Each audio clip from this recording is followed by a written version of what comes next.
vérité. Et il y en a aussi pour les soldats, Il ne bouge pas. pour faire un livre.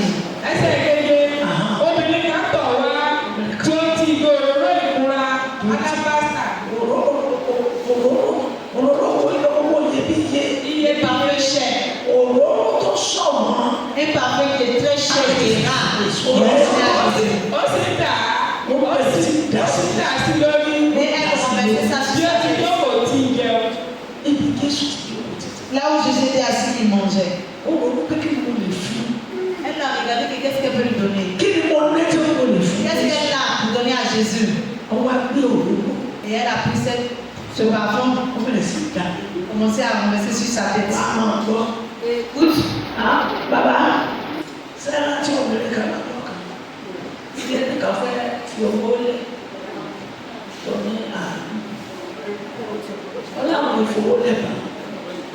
une fois, il y a une dame qui a fait signe à l'autre veut laisser l'argent l'offrande et elle dit, oh non, on ne laisse pas l'argent comme ça.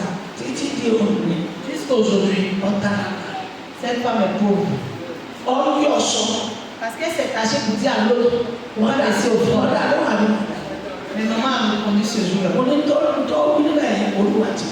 ce que tu as dit au loin là-bas, Dieu a fait sortir. Tout ce qui va commander ton corps, Dieu nous a déjà donné. Et il dit encore,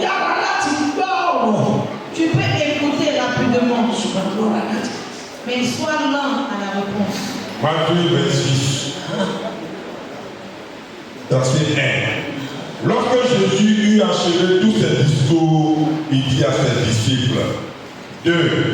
Vous savez que la Pâque a lieu dans 2 jours et que le Fils de l'homme sera livré pour être crucifié. 3.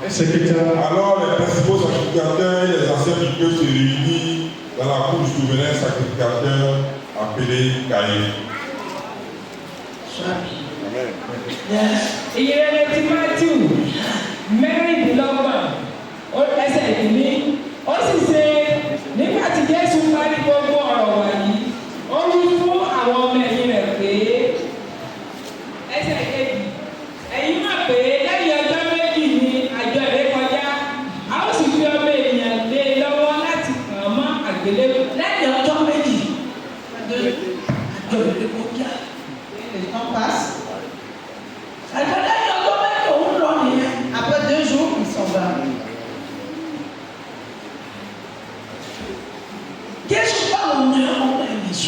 Jésus parle à ses disciples.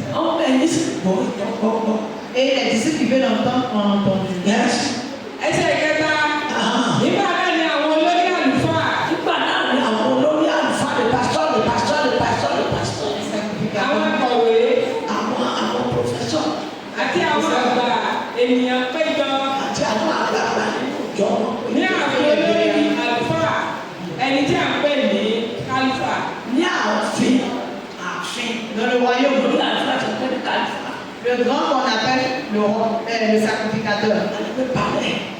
On peut dire que dans un palais. Dans un grand palais. 4. Et il délibère sur le moyen d'arrêter Jésus par ruse et de le faire mourir. 5.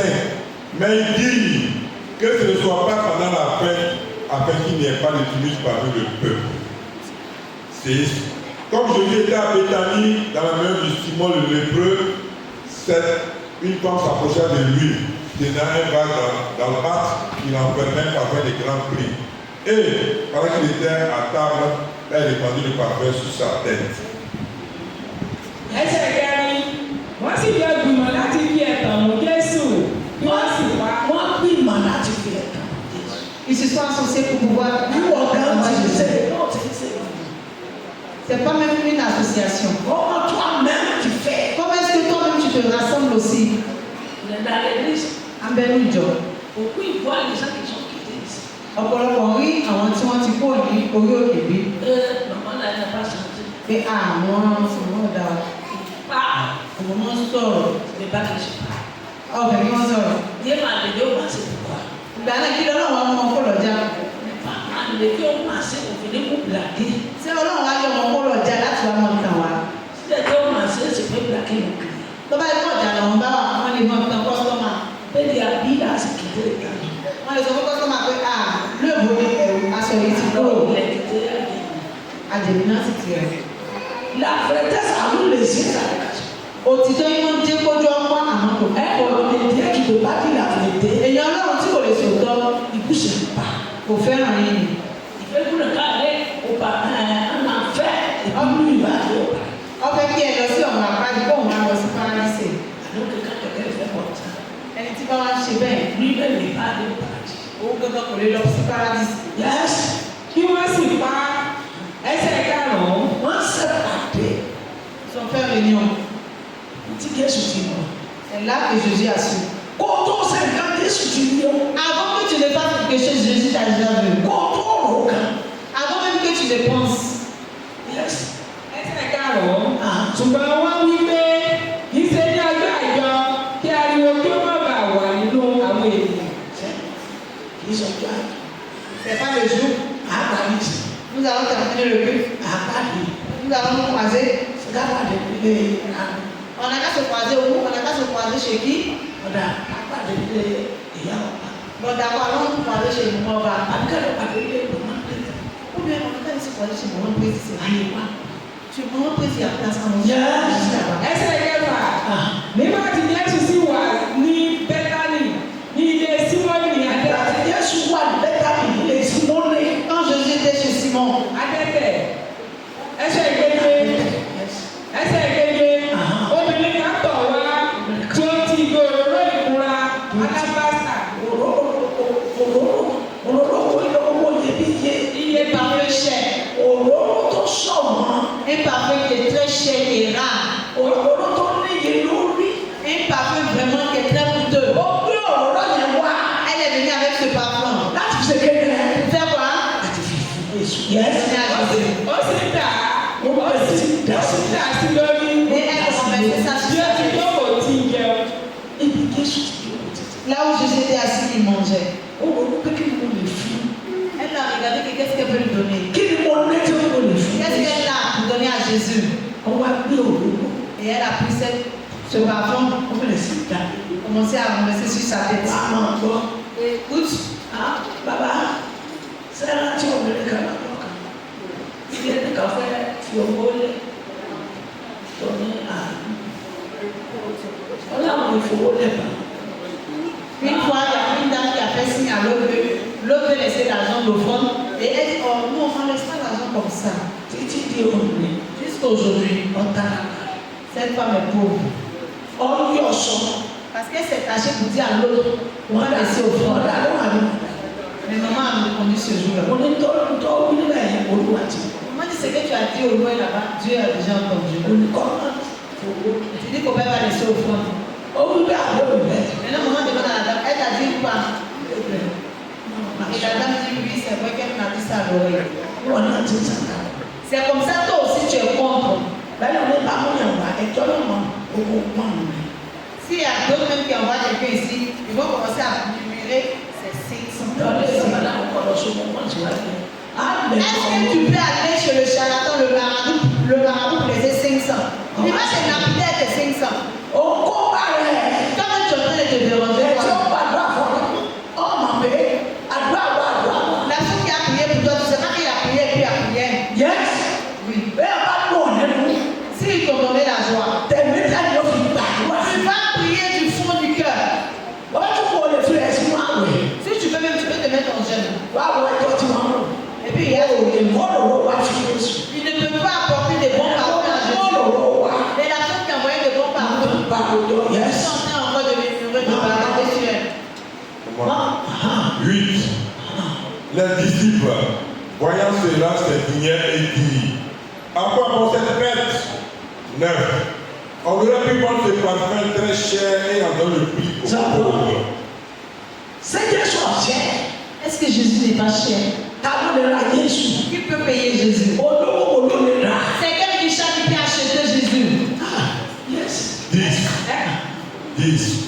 Jésus, en étant aperçu, leur dit, pourquoi faites-vous de la peine à cette femme? Elle a fait une bonne action à mon égard. Or, car vous avez toujours des pauvres avec vous, mais vous ne m'avez pas toujours. Acclamons le Seigneur Jésus. ẹsẹ̀ kẹjọ. ṣùgbọ́n nígbà tí àwọn ọmọ ẹ̀yìn rẹ̀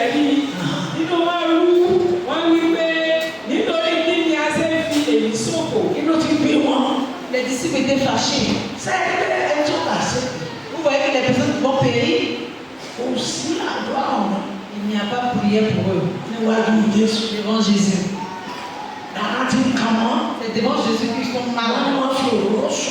Que parce qu'elle est en train de gaspiller le parfum. Une personne que Jésus peut rendre richard dans le monde.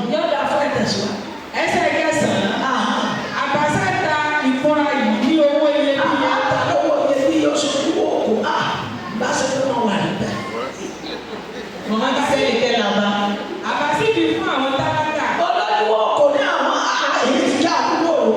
Ses grands yeux, vilains yeux, l'a dit, ah, pourquoi te tu as renversé tous ces beaucoup de parfums? Tu sais pas que tu as tout gaspillé. Au lieu de verser si Jésus ça va brûler. On allait renverser. Et les vendre très cher. Avant que Jésus n'arrive. Est-ce qu'il n'y avait pas les pauvres? Et puis vous en faites du bien à combien de personnes? Yes.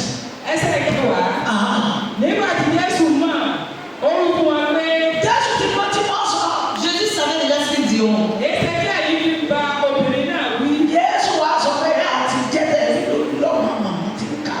Maintenant Jésus est en train de dire, ah, pourquoi est-ce que vous faites face maintenant à la fin des moments qui est en train de faire la lecture?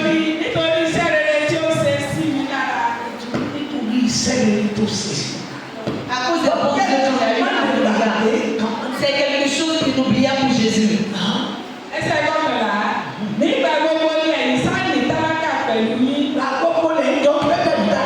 Vous êtes toujours avec eux. Vous ne les avez pas donné l'argent. Maintenant, c'est où ils m'ont donné un parfum. C'est Jésus qui leur répond comme ça. Donc c'est là que vous avez commencé à baramader sur la table. Il y a longtemps que vous êtes avec les pauvres. Et vous allez toujours être avec eux. Maintenant, lui, c'est sur moi, c'est ça. Mais vous ne m'avez pas toujours. À cause de simple huile qu'il a mis sur moi. Et au revoir à jamais. Mais les pauvres sont toujours avec vous ici. Quand il va partir, vous pouvez faire ce que vous avez à faire. Si vous pouvez arracher le vêtement de quelqu'un, ce sont des menteurs, des voleurs.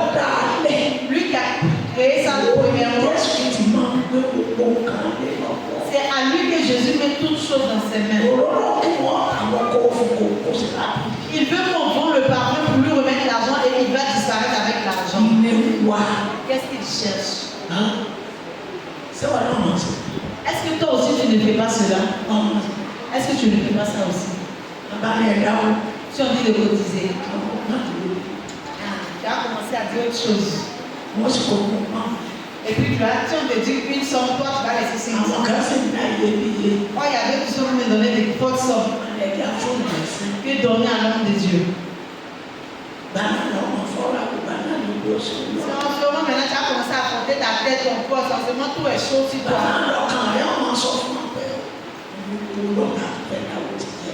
C'est là maintenant ton cœur va commencer à te dire, c'est qu'elle a fait de cotiser pour lui donner. Donc tu ne sais pas que c'est bénédiction pour toi. 12.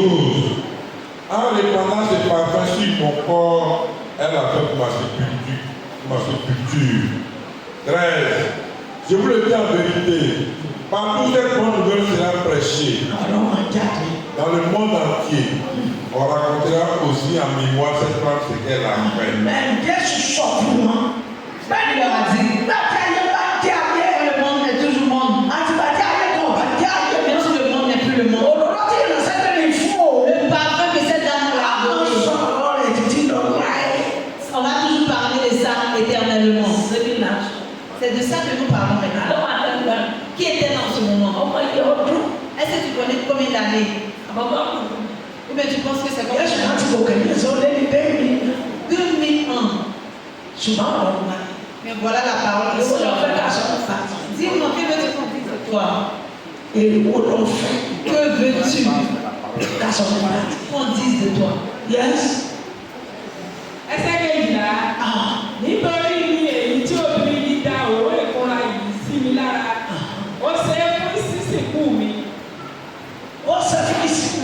Jésù. Ṣé Jésù lè gbàgbé rẹ̀ níjọba o? Est-ce que Jésus peut l'oublier au royaume des cieux? Ògán ti wà kí ló rí ayérayé. Lui-même est déjà dans la maison éternelle. Non, c'est Jésù lóore. La personne qui a fait du bien à Jésus, Kò lè tọ́ ikú wò. elle ne peut pas goûter à la mort. Kò lè wà nípò òkú. Elle ne peut pas être à la place de la mort. Kò sì lè wọ iná. Elle ne peut pas entrer en enfer. Tó Jésù ti dà. Parce que Jésus la reconnaît. Ó ṣe ilé ó sì fi so ilé. Elle a fait du bien et elle a réussi. Toi, dis-moi, qu'est-ce que tu as fait? Ẹsẹ̀ kẹtàlá. Ẹsẹ̀ kẹta. Lóòótọ́ ni mo wí fún yín. Ó tọ́ ni mo wí fún yín. Níbikíbi tí a bá gbé wá sí Ibi ilé. bá a ti wà lórí òkè májẹ̀mú náà. La façon dont nous sommes à la montagne de l'Alliance ce matin. Ìgbà bá ti wà sókè yẹn rere. Et le moment où nous sommes en train de proclamer la bonne parole Ní gbogbo ayé. Gbogbo àgbáyé. dans tout le monde entier. Níbẹ̀ pẹ̀lú ni a ó sì ròyìn èyí tí obìnrin yìí ṣe ní ìrántí rẹ̀. Sọ̀rọ̀dá. Táwọn máa ṣe dáadáa. Quand tu fais du bien, Ìyàrá ọ̀rọ̀ gbogbo. il ne faut pas laisser les mauvaises personnes te déranger. Mọ́tò olùdènà ó dènà ẹ̀. Ne laisse pas les empêcheurs t'empêcher. Ìgbà tí wọ́n lè kàn ọmọ ọwọ́ ẹ̀dá. Si il t'a baissé pour te faire ci, il faut taper sa main publique sur toi. Ni ó ṣe rere o. Dis à cette personne que je vais faire du bien. Káyọ̀ sọ rere máa dé. Pour qu'on puisse parler en bien de moi. Yóò dára. Nous serons heureux. Yes. 14. Alain, l'un des 12, appelé Judas Iscariote, alla vers les principaux sacrificateurs. 15 et dit, que voulez-vous me donner et je vous le livrerai. Et ils lui payèrent 30 pièces d'argent. 16. Depuis ce moment, il cherchait l'occasion favorable pour livrer Jésus. 17. Ẹni bí ó jìbìtì. La mauvaise personne, le trompeur, 17. le tueur. Le premier jour des pains sans levain, les disciples s'adressèrent à Jésus pour lui dire, où veux-tu que nous te préparions le repas de la Pâque? Ẹsẹ̀ kẹrìnlá. Ẹsẹ̀ kẹrìnlá. Nígbà náà ni ọ̀kan nínú àwọn méjìlá. Nígbà náà ni ọ̀kan nínú àwọn méjìlá ẹni máa ń sùn. L'un des 12. Bí ẹni ti fẹ́ bọ́lọ̀ ṣùgbọ́n ọ̀pọ̀. Tí a ń pè ní Júdásì Ìsíkáríọ́tì tọ àwọn olórí àlùfáà lọ. Ẹsẹ̀ kẹẹ̀dógún. Ẹsẹ̀ kẹẹ̀dógún. Ó sì wí pé Ọ̀sán wípé kíni ẹ̀ yóò fi fún mi. ilẹ̀ fi fún. Èmi yóò sì fi lé èmi yóò sì fi lé yín lọ́wọ́. Kéde ẹ̀yà ìlú oníjìbìtì. Ó gbà yẹ ẹ̀fọ́. Òun náà ló lọ́dà rẹ̀. C'est lui-même qui a créé ça. Alẹ́ òwúrọ̀ owó iyebíye. Que notre parfum est cher comme Òun ça. náà ló tún bẹ́ẹ̀ yẹn lọ. C'est lui encore qui est passé par derrière. Láti lọ bá àgbà Jésù. Allez trouver l'ennemi de Jésus. Yes. Pé ẹ wò ó. Que regarde, Ẹ̀ wá Jésù. cherchez Jésus. Àti ní Òṣogbo. Pour l'avoir à ce pas, c'est passé. Vous allez me donner Ọ̀rọ̀ quoi? wíwá kìí ṣe. C'est lui qui a dit ça, c'est pas nous. Yes. Wọ́n sì bá a ṣe àdéhùn ọgbọ̀n owó fàdákà. Wọ́n bá ṣàdéhùn owó ọgbọ̀n fàdákà. Et puis ils vont lui payer Owó tí ó ń 30 bá pièces. tí ó fi wọ́n ayé rẹ̀. L'argent, il va prendre et il va aller en enfer. Yes. Ẹsẹ̀ kẹrìndínlógún. Ẹsẹ̀ kẹrìndínlógún. Láti ìgbà náà lọ. Àti àná Bí a sì ti wá ọ̀nà láti fi lé wọn lọ. ní tí wọ́n nà. C'est depuis ce temps qu'il cherche la voie. Nítorí ọgbọ̀n owó fàdákà. À cause de 30 pièces. Àti wọ́n nà láti fi Jésù mọ̀. Il cherchait le chemin pour montrer Jésus. Sẹ́rí àwọn ẹni ègbé. Vous voyez les gens de bénédiction. Yes. Ẹsẹ̀ kẹtàlélógún. Nígbà tí ọjọ́ ìkíní àjọ àwùkárà, àwọn ọmọ ẹ̀yìn Jésù tọ̀ wá. Wọ́n sì wí fún pé níbo ni ìwọ fẹ́ kí á pèsè sílẹ̀. Sẹ́rí oníjìbìtì. Vous voyez les Ẹ̀sìkò escrocs. international. Les escrocs internationaux. Ó ní àfìdí ìjókòó sí. Que dites-moi, où on doit se retrouver? Ẹ̀kọ́ ni a ti pàdé. C'est où on doit se retrouver. Ó ti sẹ́ẹ̀tì.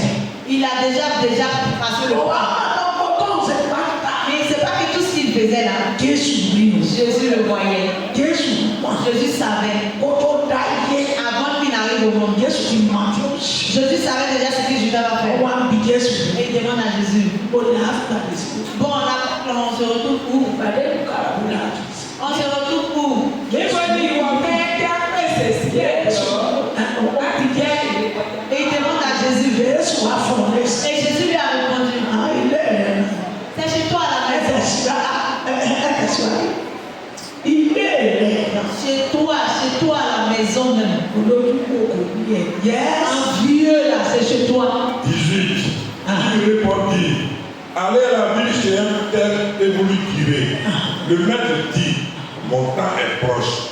Je ferai chez toi la Pâque avec mes dix.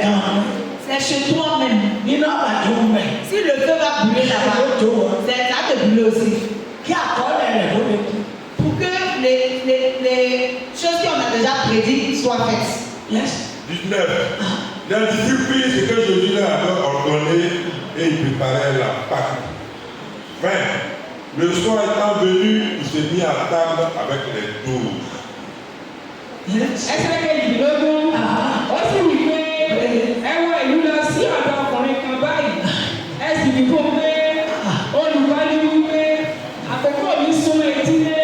Èmi ò ṣe àjọ ìrékọjá ní ilé rẹ pẹ̀lú àwọn ọmọ ẹ̀yìn. Ìka tí wọ́n ti pẹ́.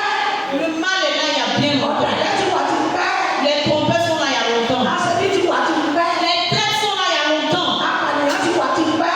Les tueurs sont là, il y a longtemps. Mẹ́jọ yọ̀ lẹ́nu. Il ne faut pas être étonné. Tí àṣàyàn máa ń bẹ nù. S'il y a une assaillant dans le ministère de Dieu, Ìbùkún máa ń bẹ nù. s'il y a la mauvaise personne dans le ministère de Dieu, Nítorí pé àti kọ̀ tí wọ́n pẹ́. parce que pour eux est déjà écrit ainsi Iṣẹ́ náà ni wọ́n mọ̀ sí. qu'ils vont faire les œuvres de l'enfer. Òṣìlẹ̀ sàlàyé máa ń ṣe. Et ils ne peuvent pas manquer de le faire. Nítorí àyẹ̀wò wà lẹ́nu ìmọ̀. Parce que leur place est à l'enfer. Ẹsẹ̀ kọkànlélógún, àwọn ọmọ ẹ̀yìn rẹ̀ náà sì ṣe gẹ́gẹ́ bí Jésù ti fi àṣẹ fún wọn. Wọ́n sì pèsè rékọjá náà sí. Wọ́n sì pèsè rékọjá sílẹ̀. Ẹsẹ̀ ogún, nígbà tí alẹ́ sì lẹ́, ó jókòó pẹ̀lú àwọn méjì. Alẹ́ Le soir, il est assis avec les 12. La réunion a commencé. Yes. 21. Pendant qu'il mangeait, il dit, je vous le dis en vérité, Ah, Jésus. l'un de vous me livrera. Ojú ọkọ rẹ̀. Alléluia. Il fut probablement attristé et chacun s'est mis à lui dire, est-ce moi, Seigneur? 23. Il répondit, celui qui a mis avec moi la main dans le plat, c'est celui-là qui me livrera. 24. Le Fils de l'homme s'en va selon ce qui est écrit de lui. Mais malheur à l'homme à qui le Fils de l'homme est livré. Mieux vaudrait cet homme qui ne fut pas né. Ọba ìlú. Il a pris la malédiction. 25. Judas, qui le livrait, prit la parole et dit, est-ce moi la Bible? Jésus lui répondit, Tu vois, il a dit. on est fou. Toi qui prends la Ní malédiction. ìfàsọ̀ òwúrọ̀ kí a náà ní mọ̀. Ceux qui sont là, qui savent tout là. Quand maman parle là, ils vont dire, non, c'est de telle personne, maman ça. Sábà owó onẹ́pẹ̀lẹ́ kò jọba. Vous savez qu'ils n'ont pas le partage dans le royaume des Sábà cieux. onẹ́pẹ̀lẹ́ kò jọba ọ̀hún. Vous avez le partage dans le royaume des cieux. Wàásù bàbá òwí. Quand les paroles de Dieu te touchent, Wọ́n ló wàásù kọlu sí ọwọ́ ẹ̀. et tu sais que la parole de Dieu a touché à l'homme éternel, Kó o ṣe qu'est-ce que tu dois faire? kó o ronú. Tu dois te repentir, Kó o ṣe changer, kọ́dọ̀ máa ń bá. sois un enfant de salut. Láì lo jọ pé bóyá bọ́ọ̀lù lọ sọ fún mi. Bóyá àṣà. Sans murmurer pour dire c'est Paul qui m'a dit, c'est Pierre qui m'a dit. Ó bí Jésù. Ó ti mọ̀ bọ́ọ̀lù. Et il demande à Jésus parce qu'il sait déjà que c'est lui. Yẹ́sù náà. Ẹsẹ̀ kọkànlélógún, bí wọ́n sì ti jẹun, Ní àti ìjà. ó wí pé Mo wí pé lóòótọ́ ni mo wí fún yín. lóòótọ́ ni mo wí. En vérité, je vous le dis. Ọ̀kan nínú yín yóò bí mi. Ọ̀kan náà ń yọ lọ́dún gbòǹgbò yóò fi mí hàn. L'un de vous me livrera. Ẹsẹ̀ kejìlélógún. Wọ́n máa ń yọ̀dà fún ọ. Wọ́n mọ̀ bí Jésù ṣe ń fi lè lórí yóò ti ṣe tán. Maman dit, c'est que quand Jésus est tenté le questionner, Ara rẹ̀ wá. ses yeux étaient éparpillés et il tremblait sur lui. Yọ̀dà fún ẹ̀ tó sí ọwọ́ rẹ̀ ti dalẹ̀. Parce que l'un de ses mains l'ont déjà trahi. Wọ́n ti tọ̀ sókòtò. Il est en train de faire pipi même dans son pantalon. Àwọn ti yá. Mais hey, Jésus m'a attrapé. Bàbá ìtòrí mẹ́. Jésus m'a encore vu. Àwọn gbọ́. Ẹsẹ̀ kejìlélógún. Wọ́n sì káàánú gidigidi. Olúkúlùkù wọn bẹ̀rẹ̀ sí bí léèrè pé Olúwa èmi ni bí. Seigneur, est-ce-moi? Ẹsẹ̀ kẹtàlélógún. Ó sì dáhùn wípé ẹni tí ó bá fún mi tọwọ́ bọ̀ nínú àwo oní ẹni yóò fi mí hàn. Àwọn àtàkùn ń jẹ́ pìlàkàlì. Et nous qui avons mangé ensemble nos placalis, Ẹ kú bẹ́ẹ̀ pìlàkàlì náà. vous avez servi la sauce Tàbí ráìsì. ou bien du riz. Àjọ ń jẹ. Nous sommes en train de manger Fún ensemble. àwọn tá àjọ ń jẹ. Parmi ceux avec qui on est en train de manger là, Olú àwọn tá àjọ ń jẹ. la personne avec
manges des gens seulement. Arrête de manger rare. Arrête de manger rare. Parce que bouche de rare, là, ça reste pas tranquille. Bouchonner, tout est mélangé. Yes. Nígbà náà ní Júdásì tí ó fi ìmọ̀lá wípé dáàbì èmi ni bí ó sì wí fún pé ìgbọ̀wọ́ mi kò wí. Ọwọ́ àbílẹ̀ rẹ̀ ní Jésù òfin dá akọ rẹ̀ lọ́fẹ̀ẹ́. Il veut que Jésus dise son nom, donc il pose la question à Jésus. Ìwọ wí. Jésus dit non. Toi tu l'as dit. O ti mọ ẹ̀ lásìkò. C'est que tu te reconnais comme une personne qui fait du mal. Non, tu n'as pas besoin de demander c'est qui. Ìwọ wí. Toi tu l'as dit. Yá Marie. Maman Marie. Elle est là, maman. Yá Marie bẹ̀rẹ̀ lẹ́nu. Yóò dára fún. Tí bàbá rẹ̀ kò já. Maman dit si elle ment, il faut l'arrêter. Yóò dára fún. Ó dáa fún tèmi yá Marie. Pourquoi est-ce qu'on appelle maman Marie? Ó ní ọ̀rẹ́ kan. Elle a une amie. Nígbà yóò rẹ̀. Quand sa camarade arrivait, Yá Marie. Ó bá àwọn èèyàn ní ti sìn wá. maman Marie a envoyé pour le prêtre, tu peux arriver. Ẹni tó ní pọ́blẹ́mù ní ìwé ìbò. Pour une personne qui a des problèmes en Europe, Ọ̀yà wòlé. la personne a fait folie. Bẹ́ẹ̀ ni àlẹ́. Ọ̀rẹ́ rẹ̀ lọ́wọ́ sáré wá. Maintenant, c'est sa camarade qui est venue. Yá Marie ní ọ̀kadà Jésù ọ̀gbà. Et maman Marie a dit, allons, Jésus va te sauver. Àsìkò bẹ́ẹ̀ owó tì yá. Et on dit merci à Dieu, maman Marie n'a pas eu la honte. Et tu n'auras pas la honte. Ìbùkún lè fún àdìdè kó o jó. Béni à toi. Ọ́fíìsì ẹ̀sáàmù fún ẹni. Maman a juste pris ça pour faire un exemple pour Ẹ nous. ṣọ́ra fún ẹnu. Faisons très attention Ẹ à ṣọ́ra la fún bouche. ẹgbẹ́ ṣọ́ọ̀ṣì pọ̀. C'est vrai qu'il y a beaucoup d'églises. Mais Dieu il est ici.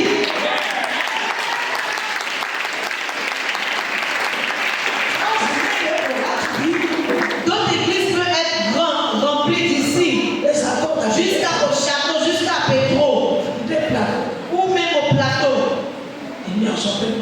Maman Dieu n'a pas dit non. Mais de toute façon, c'est petit. C'est puissant. Jésus est là. Jésus est là.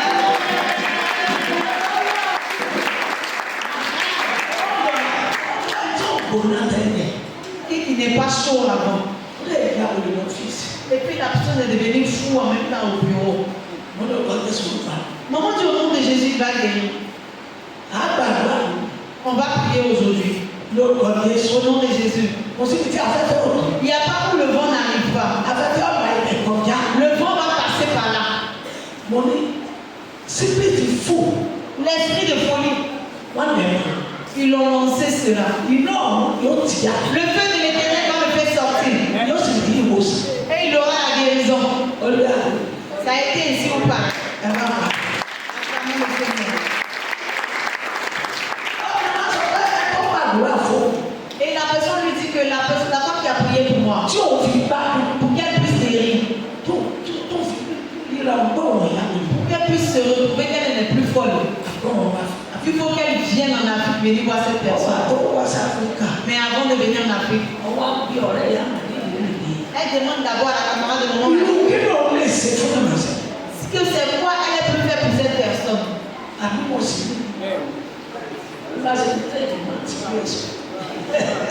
Maman dit si elle a fait erreur quelque part, n'est pas honte, tu peux. Parce que la maman qui l'a mis au monde elle-même ne peut pas faire ça. Elle dit qu'elle est devenue folle. Elle ne sait pas où elle était. Elle a déchiré ses vêtements. Et puis ils ont prié pour elle en Afrique. Et puis elle est guérie. Et qu'est-ce qu'elle peut faire pour cette femme? Qu'est-ce qu'elle a dit? Elle a répondu, il ne faut rien faire. Elle dit, il ne faut rien faire. C'est maman Marie qui a envoyé la femme ici. Elle est venue ici avec problème. Et Dieu l'a guérie. Quand elle commence à danser même ici, là, au plus elle va pouvoir danser ici encore. Il ressent. Là, il va au bout. Elle aussi, elle est venue à d'autres personnes. Et elle dit à la femme, non. Mais il ne faut rien faire.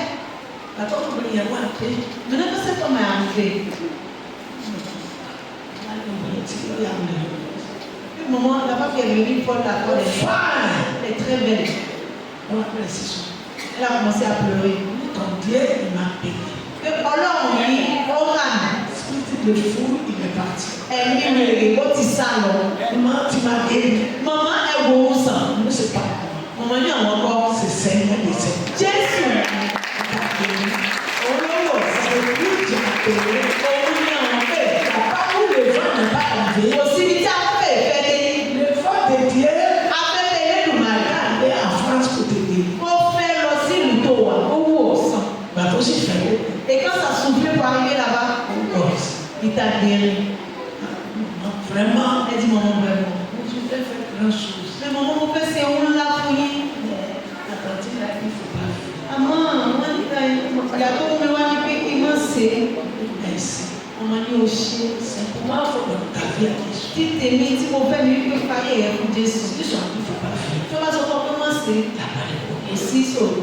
Que Dieu te bénisse. Voilà un beau. Que Dieu soit. Voilà un wack beau. La santé, la santé. Ó ní maman kò bẹ ní ní gbówó yẹn padà. J'ai payé tes rêves Mo fẹ́ ra lẹ̀ avant de partir. kí n tó lọ. Àbí ìyá màá. Ẹ̀sìn normal. Mo bẹ̀rẹ̀ yẹn sí. C'est comme ça cette dame est partie. Ẹ̀yin oṣù mẹ́rin. 4 mois plus tard. Gbogbo ọ̀rẹ́ ìyá màá ní ìwà ìdíje. Celle maintenant qui est venue ici avec maman Marie, maintenant voilà le problème qui s'élève maintenant elle. Faites très attention à vos bouches. L'homme de Dieu que Dieu n'a pas la main sur elle. Si tu fais quelque chose là, si tu fais quelque chose là, peut-être tu peux gagner. Si on va bien, Mais si Dieu s'est mis en colère, c'est qui peut l'arrêter. Elle a acheté le terrain. Et puis elle est retournée. Mais maman avait savoir ça à la camarade de maman Marie. Que cette dame dit qu'elle veut faire quelque chose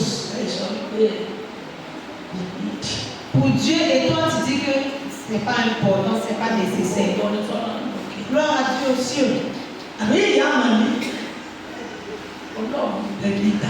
Dieu est là comme auparavant.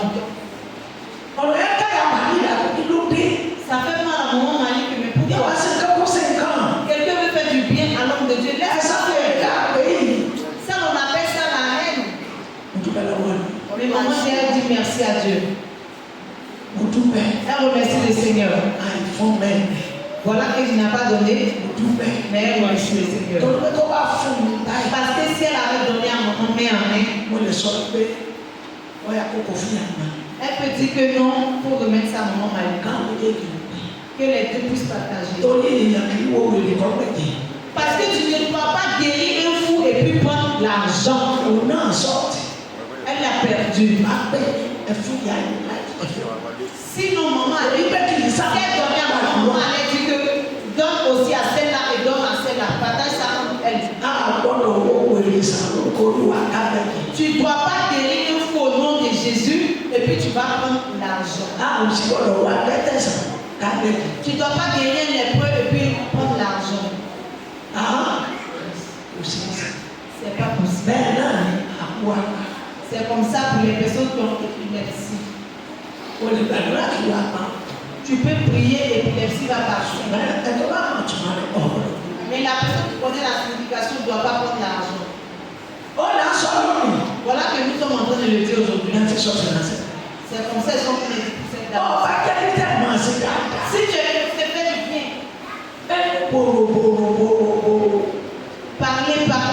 parler. Avant de parler, Dieu a déjà entendu. Mais quand ça va finir, quand la parole va sortir après, maintenant tu vas commencer à chercher. Qui a dit? On dirait que c'est telle personne qui a dit. C'est telle personne qui avait dit. Si telle personne n'a pas dit, est-ce que Dieu n'est pas ici? C'est pas toutes les paroles qui sont bonnes à dire. Il ne faut pas bloquer la voix de l'autre. Il ne faut pas te mêler de ce qui ne te regarde pas. Ne dis pas ce qui n'est pas mal. Il ne faut pas penser du mal que lui n'a été plus réussi. Non. Il ne faut pas dire lui n'a été plus réussi. famille. Nous sommes déjà famille. Si quelqu'un a parlé d'un fidèle de l'alliance à un autre fidèle de l'alliance, qui n'est pas fidèle de l'alliance, à toi de le corriger. C'est de ma soeur que tu as parlé comme ça. C'est de mon frère que tu as parlé comme ça. Non, mais c'est pas quelqu'un comme ça. C'est un bon chrétien. Mais toi, chrétien, qui allume le feu en bas. Si on parle mal de quelqu'un, automatiquement tu as ajouté pour toi dessus. Bon, d'abord, tu as donné quelque chose à l'homme de Dieu. Quelle est ta maman? Maman va pas prendre. Oh, moi je te dis que maman va pas prendre.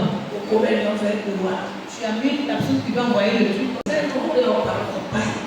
Si ta bouche ne porte pas caleçon, tu dois pour parler les bonnes paroles. Tu dois travailler avec ça pour l'éternel. Mais à l'autre personne, je ne sais pas bien à l'église. Mais qu'est-ce qui se passe? Oh, dimanche, on n'a qu'à se croiser. Vous serez heureux. La bénédiction du mercredi vient pour vous. Voilà les choses que tu dois dire et réussir toi avec tes enfants. C'est ce que tu dois dire. Quand tu es devenu chrétien, tu es devenu quelqu'un qui est né à nouveau. Tu es devenu quelqu'un qui est né à nouveau. Nous serons heureux. Nous n'aurons pas honte. Proverbe chapitre 17. Chapitre 17. Verset 22. Jusqu'à 28. Proverbe 17, verset 22. Un cœur joyeux est un bon remède, mais un esprit abattu dessèche les eaux. 23. Le méchant accepte en secret des présents pour pervertir les voies de la justice. 24. La sagesse est en face de l'homme intelligent, mais les yeux de l'insensé sont à l'extrémité de la terre.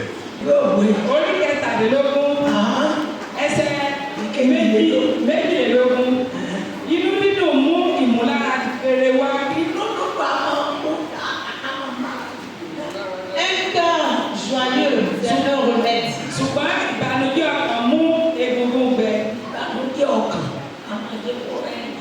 Mais un esprit abattu, ça sèche. Quand tu es heureux, toi-même tu sentiras un peu ton corps. Quand tu vas recevoir le bonheur, ton corps là sera bien en forme. Et tu seras bien joyeux.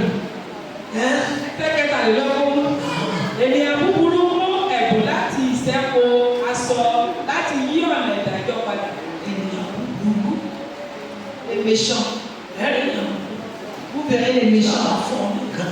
Quand tu as gagné quelque chose, il va tâcher ça rapidement au bout de son pain. Parce que quand il va détacher, tout le monde va voir. Au bout de son pain.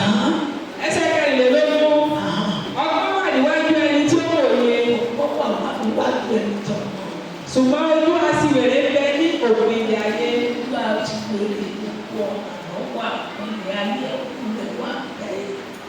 La sagesse n'est pas face à l'homme de l'argent. C'est lui aujourd'hui, c'est lui demain, c'est lui après-demain. Yes. 25. Un fils insensé que le chagrin de son père et la vertu de celle qu'il a enfanté. 26. Il n'est pas bon de condamner le juste à une amende, ni de frapper les nobles à cause de leur droiture. 27. Celui qui retient ses paroles connaît la science, et celui qui a l'esprit calme est un homme intelligent. 28. L'insensé même, quand il se tait, passe pour sage. Celui qui ferme ses lèvres est un homme intelligent.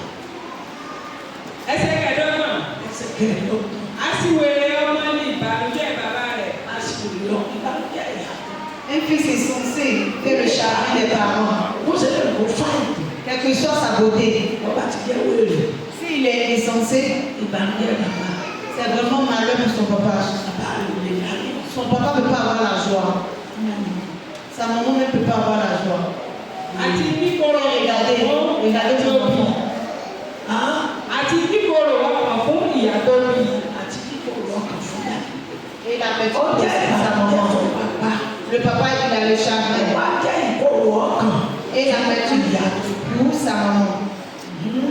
Ẹsẹ̀ kẹrìndínlọ́gbọ̀n pẹ̀lú kò dára kí a ṣe olótìtọ́ ní iṣẹ́ tàbí kí a lu ọmọ aládé nítorí iṣẹ́ déédé.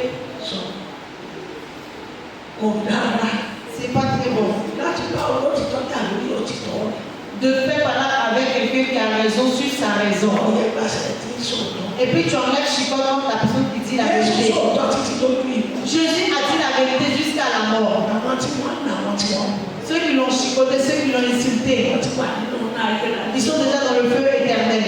Wọ́n jẹ́ ọmọ Ọlọ́run. Toi, sois un enfant de Dieu. Máa wà bí Ọlọ́run. Faut te comporter comme Dieu. Mo rí Ọlọ́run lára. Permets qu'on voie Dieu sur toi. Kó o tó sẹ́rí.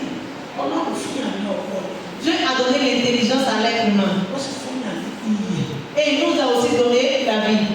Ọba wo nǹkan nínú ọkàn. Si tu as pensé quelque chose dans le cœur, Transfer rẹ̀ sí ọpọlọ. tu transmets ça à ton cerveau Kó tó wù yà.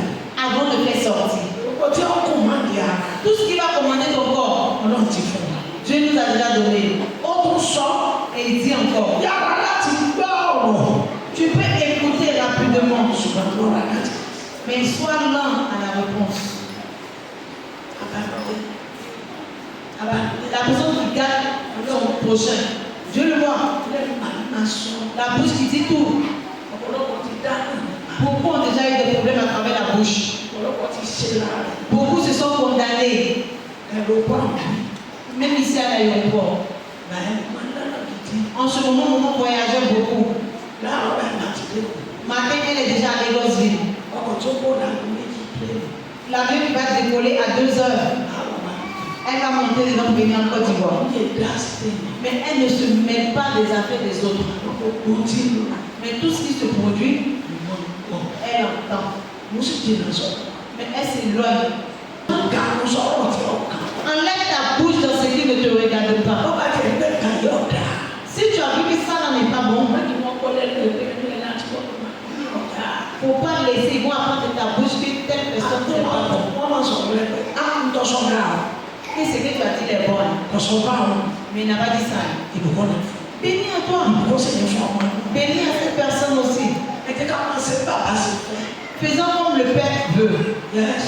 Ẹsẹ̀ kẹtàdínlọ́gbọ̀n ẹni tó ní ìmọ̀ á sí ọ̀rọ̀ rẹ̀ kù ọlọ́kàn tútù sì ní amòye ènìyàn. Ṣùgbọ́n ẹni tó ní ìmọ̀. La personne qui a la sagesse. Ẹni tó ní ìmọ̀. La personne qui a la sagesse. Yóò ṣe ọ̀rọ̀ rẹ̀. Il va se garder un peu sa parole. Báwo ni ìlànà lóko náà? Lorsque maman a loué le Seigneur ce Ṣé matin, yóò wá? elle a dit quoi? Gardons le reste. Wọ́n tó ti bẹ́ẹ̀ tí tó fẹ́ gbé ọ̀fẹ́ mọ́. Nous, on est déjà concentrés. Notre 5G est activé. On veut savoir pourquoi maman est en train de danser comme ça. Maman a coupé ce son à pas. Olúwa gbọ́ kó fún. Parce que si tu entends le Ó tún wá fi kún kó fún. tu vas encore ajouter pour toi dessus. Àwọn àṣùṣù ká. Et puis tu vas faire ton petit plat. Ìkiri yá. Oh, promenade à commencer. Lọ́yọ̀ fọ́fọ́ ìdílé pọ́tà àbúrò òní sí. À cause des commandements, ton portable n'a pas de repos, ça chauffe comme ça. Bọ́ọ̀lù wọn lọ ọ̀rọ̀ rẹ̀. Même si tu n'as pas la honte, tu as la honte de Kò sí. Èsì ẹ̀kọ́ ní bẹ́ẹ̀. Oh, ça doit pas être ainsi. Lọ́nà àwọn ọmọ mẹ́sì. Pour cela, mon frère et ma soeur, Jẹ́ ọmọ Ọlọ́run. sois un enfant de Dieu. Ẹsẹ̀ ń lóró. Le péché, vraiment, ça tue. Ẹnu yìí. La bouche. Faut pas laisser, ça va te mettre dans des problèmes. Mẹ́jọ yẹ̀yẹ́ rẹ̀. Faut pas laisser ta bouche dormir Ibi tó ti níyì. là où tu as de la valeur. Níbi wọn pẹ́ ní ẹ̀yìn. Faut pas laisser, ils vont te ridiculiser là-bas. Àwọn ẹni náà. Ils vont dire, ah, la voilà qui arrive. Père va savoir. Àwọn àwọn tó lè fún ọmọ kékeré kan. Et puis à cause de toi, ils vont commencer à me pincer. Elle arrive. Elle arrive. Tó o sì mọ̀. Oh, tu ne sais pas. Ó lè jẹ́ obìnrin. Tu peux être une femme. Ó sì lè jẹ́ ọmọ. Et puis tu peux être un homme aussi. Maintenant, dis-moi où tu vas. Jẹ́ ní rere. Sois une bonne personne. Torí ibi tó ń lọ. À cause de là où tu vas, Yẹ́sì ló dà fún. ẹsẹ̀ kejìdínlọ́gbọ̀n lóòótọ́ aṣiwèrè nígbà tí o bá pa ẹnu rẹ̀ mọ́ a kà sí ọlọ́gbọ́n ẹni tí o bá pa ẹnu rẹ̀ mọ́ sí ní amòye. Toi qui as fermé la bouche, c'est toi qui es sale. C'est toi qui es sale. C'est toi qui es sale. C'est toi qui es intelligent. Tu peux apprendre la parole là quelque part. C'est toi qui es intelligent. La personne qui parlait du moment au Nigeria, la personne qui était ici, qui a emprunté au Nigeria, toute la parole du moment qu'il a dit, Dieu a déjà tout dévoilé à maman. Maman n'avait demandé. Tu peux apprendre la parole comme Jésus l'a dit que tu as dit. Mais je n'ai pas dit. Là où il a déjà parlé des moments qui s'est réutilisé là-bas, il a déjà eu des problèmes. Il a déjà eu la honte. Ils l'ont déjà donné tort. Là où il a parlé, et les gens l'ont déjà dit attention. La personne qui t'a donné telle chose, est-ce que cette personne te doit? Ou bien tu lui as donné une promesse pour exercer du doigt? Pour le pauvre, remercier Dieu. Remercier Dieu. Ce que tu dis là n'est pas pour remercier Dieu. Il est devenu une personne ridicule. Si prochainement il va encore avoir d'autres, si ce n'est pas qu'il ne faut pas qu'il va même poser des problèmes à d'autres, il doit rien avoir. Bouche te met dans des problèmes. Ça te fait du mal. Ça salit l'être humain. Ça donne la honte. Maman nous a parlé de quelqu'un ici une fois. Cette maman vraiment c'est une très bonne personne. C'est une femme de Djibouti. Elle est vraiment une bonne personne. Tous les enfants de maman garçons et femmes, c'est cette femme qui les a gardés. Quand il était en vie. Mais à cause d'un seul mot. Un seul mot. Ils l'ont enlevé dans le monde. Sa mort a fait mal. Mais à cause d'un seul mot. La bouche. La personne qui garde c'est qui ne te regarde pas. Papatoya, les mauvaises réunions. Fidèles de l'alliance, s'il vous plaît, faisons très attention. Faisons très très attention. Dieu n'est pas dans le mensonge. Dieu n'est pas dans le mensonge. Nous serons heureux. Nous n'aurons pas honte. Arrête de mentir. Si tu as reçu un argent quelque part, et puis tu n'as pas encore fait le travail qu'on t'a donné là, dis à la personne je vais faire le travail. Si on t'envoie devant la loi, dis c'est vrai. Je ne peux pas mentir, elle m'a donné l'argent ou il m'a donné l'argent. Mais son travail je vais faire. Si on te dit quand est-ce que tu vas le faire, pour donner un délai, toi tu sais que ça va t'arranger. C'est ça que tu dois dire. Pour que tu puisses réussir. Il ne faut pas mentir. Nous serons heureux. Nous nous arrêtons là. La parole que quand tu écoutes, il faut l'enregistrer. Il ne faut pas oublier. C'est normal. Enfant de